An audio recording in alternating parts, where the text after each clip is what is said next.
This is Gerardo Del Real with Resource Stock Digest. Joining me is the chairman and CEO of ALX Uranium, Mr. Warren Stanyer. Warren, how the heck are you?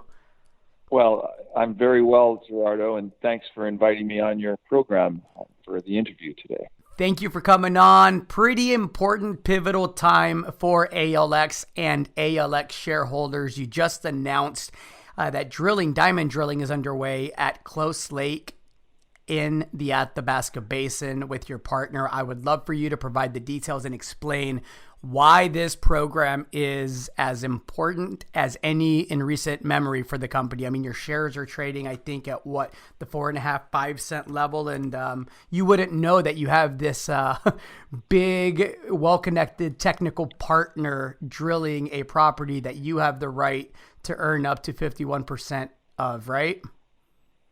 Well, I have a lot of respect for our partners, and it's Orano and Cameco and JCU, which is the Japanese uranium company that's undergone several reorganizations over the years.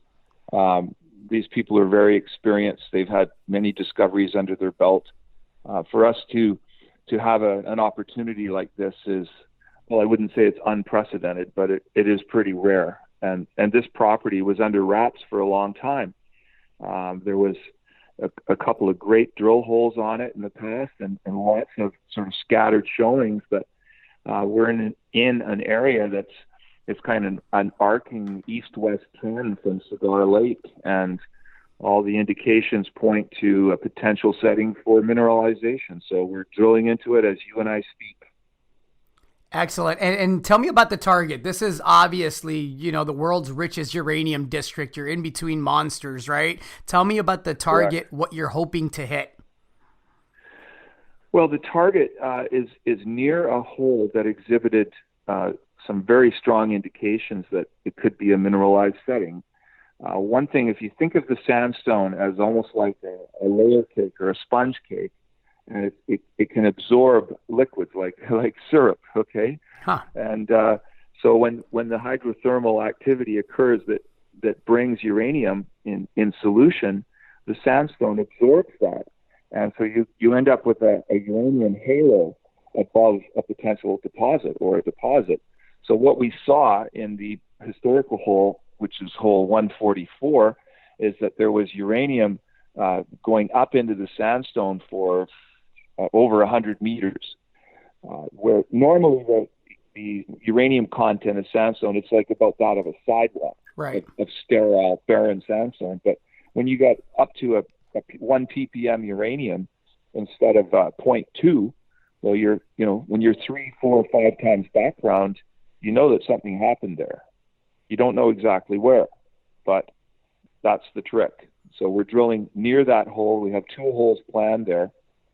And that's about as good as it gets. You've got the graphitic conductor, you've got other alteration products in the sandstone, you've got uranium enrichment in the sandstone. As little as it sounds, it's always been one of the great tells of where a deposit may lie. Now, this initial program, I understand it to be approximately, 3,000 meters? 3,000 meters in 4 holes. We're using a helicopter to move around. It's the most inexpensive helicopter drilling I've ever seen, and it's partly because we're dealing with Orano.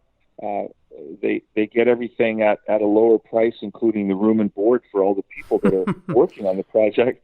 They're all staying at Cigar Lake. We're not paying a hotelier.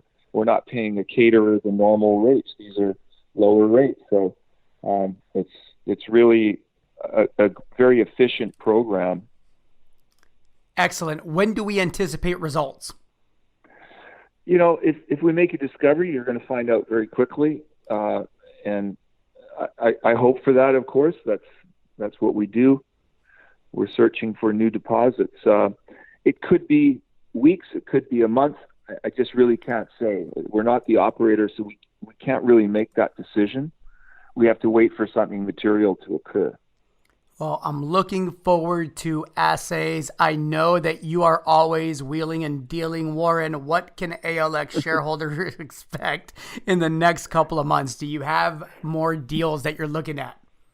We certainly do. picked up the former Axis Lake nickel deposit, or a majority of it, in northern Saskatchewan, and we've got some plans for that. We've got some other plans.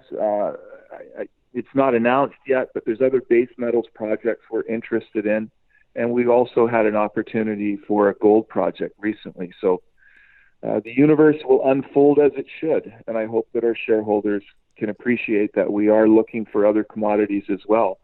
Uranium has always been our first call, but you can't sit around and ignore the prices of nickel and the prices of gold and say, oh no, we don't do that.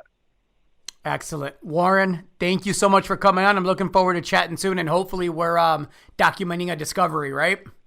Yeah, we'll take a saber and knock the top off a bottle of champagne with it. Fingers are crossed, sir. You have a good one. Thank you so much. You're welcome, and thank you, Gerardo. All right. Bye now. Bye-bye.